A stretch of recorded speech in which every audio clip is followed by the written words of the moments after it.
Est-ce que vous saviez que cette chose à qui vous parlez comme un gros toutou, c'est une plante carnivore?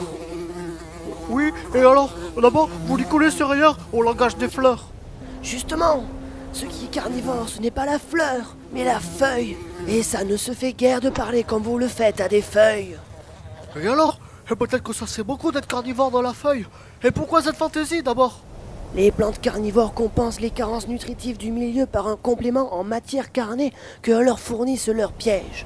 Comme le piège à loup à ressort de votre Dionée. Ah ouais, sans blague, des loups. Vous pourrez leur dire aux loups qui voudraient se faire piéger sur mon bout de balcon qu'ici, il n'y a qu'un patron, et c'est moi. Hein, mon pauvre Wawa. Non, non, ce sont plutôt les insectes qui vont leur fournir des protéines qu'il transformera ensuite en azote assimilable. Ce qui lui permettra d'occuper des niches écologiques, pauvres en nitrates, qui leur seraient hostiles sans cet apport, et où n'existe plus de concurrence. Vous n'êtes pas gonflé, vous alors? Vous insinuez carrément que ce balcon est une niche? Parlez pour votre côté. Quand on voit comment ça renifle de votre camp, y a pas un chien qui oserait lever la patte tellement ça schlingue. Non, ce n'est pas ça une niche écologique. C'est un endroit aux conditions bien particulières. Prenez par exemple le pont Kangourou. Sa façon très personnelle de traverser la rivière crée un microclimat au niveau de sa poche kangourou. Ce qui fait qu'on y trouve des espèces très rares et adaptées. C'est ça, une niche écologique. Oui, j'ai compris. Mais ce que je pige pas, c'est comment ces feuilles peuvent-elles manger leur viande? On ne les voit même pas mâcher avec leurs grandes dents.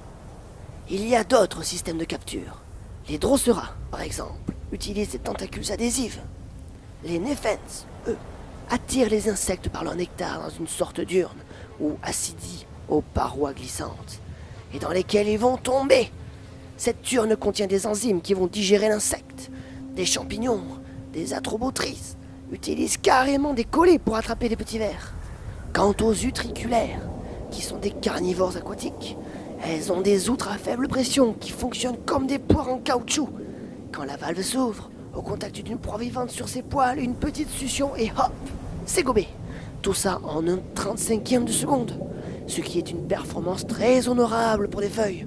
Elles sont parmi les feuilles les plus rapides en chasse sous-marine.